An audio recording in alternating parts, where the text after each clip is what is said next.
Hey guys, we're going to do these forever candles here. We're going to show you how to make a forever candle that lasts about 30 days nonstop burning. They'll put off heat, they'll put off light, and they're great for an emergency. And why we're doing it right now is we have a major ice storm coming in Tennessee. So we want to be prepared.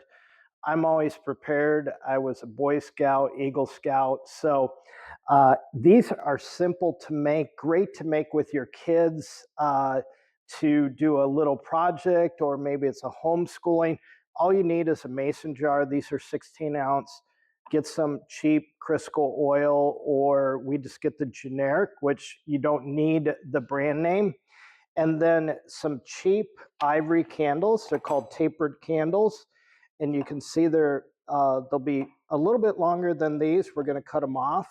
But you don't need any expensive candles. We did buy some that scented, so we get a little scent from these. But the cool thing is you can make these as a gift, put some ribbon around them, put some essential oils in them, even put some cinnamon sticks inside of them to give them a smell of cinnamon.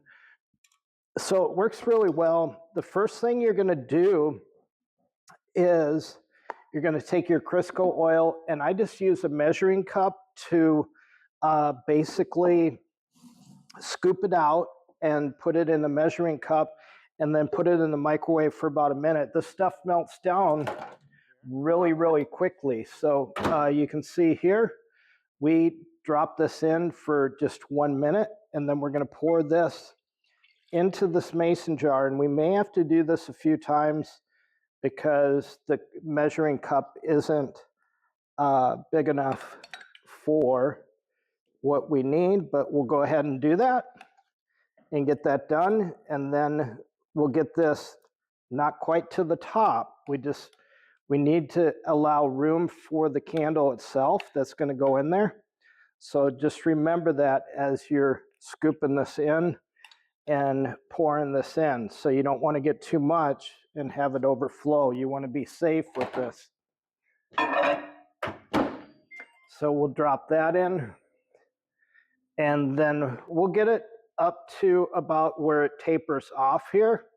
And then we're going to drop our candle in. We're going to use this candle, but here's what we need to do is we need to measure where it's going to get cut off, and then basically just take a pair of scissors, and then this will be our candle that goes down inside the jar. So you want it down there far enough that you can put the lid back on and put these somewhere so that they're ready to go whenever you need them. But what a gift you could give somebody, where they could have this as emergency heat, emergency light, and for long term. Most candles don't last for 30 days. These ones do.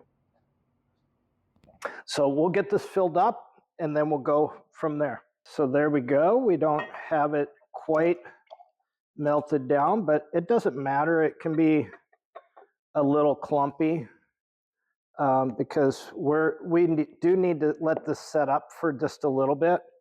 And we're just going to put just a little bit more in here so that we can, boom, have it right where we want it. So let's just heat that up, and then we'll be good as gold. So you can see how it's going to work. And I'm going to stick a couple of cinnamon sticks in here after we put the candle in, and that'll give it a nice scent as it burns. And candles put off a lot of heat, believe it or not. I mean, that's what they used to use in the old days. And Amish, they would use a liquid candle like kerosene or something like that. So you can see I've got this one a little bit clumpy, and that's probably spot on where we need it. Now, when we drop the candle in, that's going to take up some room, but we're just going to let this set up, and then we'll, as it starts setting up, that's when we want to drop our candle in. So give it about 20 minutes, and this will start solidifying, and then we'll put the candle in.